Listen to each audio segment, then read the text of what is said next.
Eu queria só fazer aqui um paralelismo, porque hoje podemos fazê-lo, ontem não podíamos, do apagão com a época do Porto. Porque há coisas que se aprendem, não é? E acho que dificilmente Portugal e Espanha voltam a ser apanhados num corte de energia generalizado, porque espero eu. Pelo menos desprevenidos, porque acho que vão tomar medidas. Já teremos pilhas em casa nós, pelo menos. Dificilmente André Vilas-Boas é apanhado em outro apagão na próxima temporada. Espero eu também, porque queremos um Porto competitivo no campeonato e dá sempre uma cor diferente ao campeonato, a luta ser a 3 ou a 4 e nunca a 2. Eu gostava de convidar André Vilas-Boas a vir aqui, ao Ataque Rápido, para fazer uma reflexão mesmo, porque obviamente ele foi eleito para 4 anos, está a começar a sua tarefa, não tenho dúvidas que também já tenha identificado erros em si próprio também, e acho que seria interessante conversar sobre isso abertamente. Claro que o momento do Porto é de estado de sítio, mas... De resto nem foi comemorado um ano de presidência, não é? Foi um Fediver que passou, estão a ouvir a palavra em inglês, esqueço-me em português, um milestone que passou... Uma marca, sim, desculpa. Uma marca que Obrigada, passou... Renato. Obrigado, tradutor. Uma marca que passou, se calhar uma marca relevante, que passa completamente ao lado. Aliás, não podia ser de outra forma, porque o momento é de crise. Mas se há outra coisa que também se aprende com apagões, e ontem aprendemos isso na nossa vida, é a não entrar em pânico e a ser empáticos e tentar ser realistas na forma de gerir. E acho que os adeptos do Porto têm que entrar muito nesse modo, e a direção também, de olhar realisticamente para um problema, porque é um problema, e olhar para isso com um distanciamento. E não ser aquelas pessoas que vão ao supermercado a sambarcar garrafões de água e papel higiênico, serem as pessoas que olham para o lado e que tentam perceber em que momento é que está o Porto, porque, como dizia Vinícius Júnior, no pós-Real Madrid-Barcelona drástico para o Real Madrid, ou dramático, é que falam do Real Madrid como se o Real Madrid não pudesse vencer mais. E eu acho que essa frase se aplica, foi uma frase que me lembrei logo quando ele disse isso, lembrei-me logo da situação do Porto. É que toda a gente está a falar do Porto como se o Porto tivesse entrado num buraco ou num sítio sem possibilidade de reverter a situação.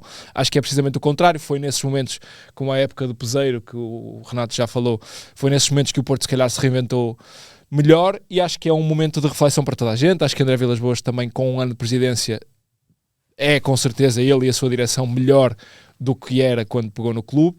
A situação financeira do clube é melhor do que quando a direção pegou.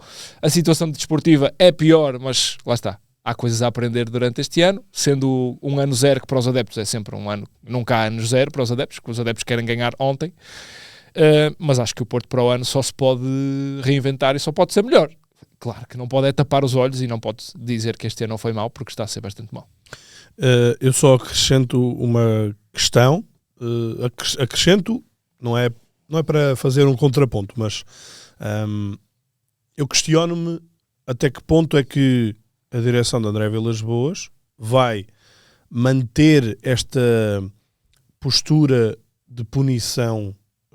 Atenção, quando há infrações tem que ser punidas, como é lógico, mas a minha questão é mesmo até em termos de esfera pública, haver esta sensação de punição, de deixar que os jogadores sejam expostos a isto, que eu sinto que não está a resultar. Portanto, mas sentes que a direção não está a conseguir blindar suficiente o balneário ou proteger os jogadores? Sim, é isso. Eu sinto que os jogadores, nesta altura...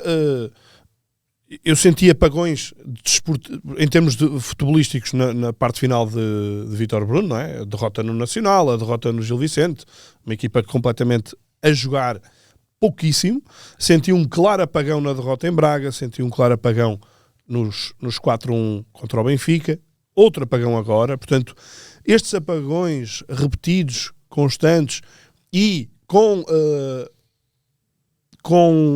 processos como o do PP, processos como estes, em que os jogadores entram na alçada disciplinar do clube, não são punidos desportivamente, podem ser punidos financeiramente, mas em que os jogadores, eu não sinto que haja uma proteção aos jogadores. E quando eu digo isto, digo em termos de estrutura, É impossível proteger um jogador que se expõe às 3 da manhã, não é? Eu percebo. Estava-me a lembrar, por exemplo, nos outros clubes que estão em Portugal, nomeadamente o Benfica, houve o caso, não é comparável, mas houve o caso do Otamendi ter feito uma viagem e o Bruno Lage veio protegê-lo, dizer-lhe que estava perfeitamente combinado, que ele iria ao aniversário da filha argentina, fazer uma viagem intercontinental, que toda a gente achou como é que o Benfica deixa que ele se desgaste desta maneira sem ter que ir à seleção, e houve uma proteção comunicacional. Mas precisamente, lá está. Mas aí, ok, dá-me um bocadinho... O Bruno Gyökeres a fumar, a ser apanhado a fumar. O Gyökeres vai ao Algarve nas folgas e bebe a sua cerveja e fuma a sua xixa. É quase antítese do que o que um jogador deve fazer na sua folga.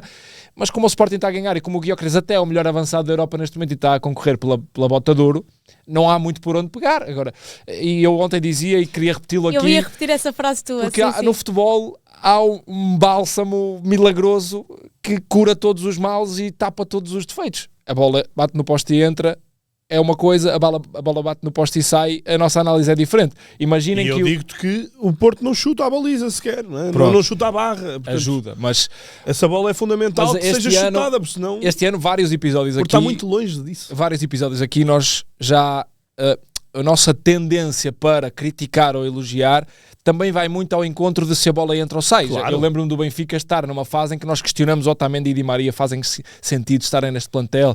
O Bruno Lage, eu questionei mais do que tu, o Bruno Lage é melhor ou pior treinador em função da gestão que também vai fazendo dos jogadores e dos casos e dos resultados. O João Pereira, o Sporting arrisca-se a ser campeão e a ter dado 3, 4 jornadas de avanço, entre aspas, aos adversários por uma má decisão estrutural, e se for campeão é como a areia, não é? Há um buraco que de repente passa o rodo por cima e tapa, e aquilo não aconteceu quase, porque o Sporting vai ganhar, ou pode ganhar, 2 taças nessa época. E o futebol não sendo uma ciência... É verdade, mas... Eu nunca coloquei em causa, por exemplo, Pavlidis, não é? Ou seja, há coisas que acontecem em maus momentos que tu percebes que mais cedo ou mais tarde vai resultar. Há outras coisas, por exemplo, o Eustáquio, eu posso criticar, não é o Eustáquio em si, o Eustáquio eu acho que é um excelente jogador, mas a opção do Eustáquio nesta posição, critico agora, como critiquei no fim do jogo contra o Benfica, como critico a seguir na vitória contra o Famalicão. Não acho que seja opção. Sim, mas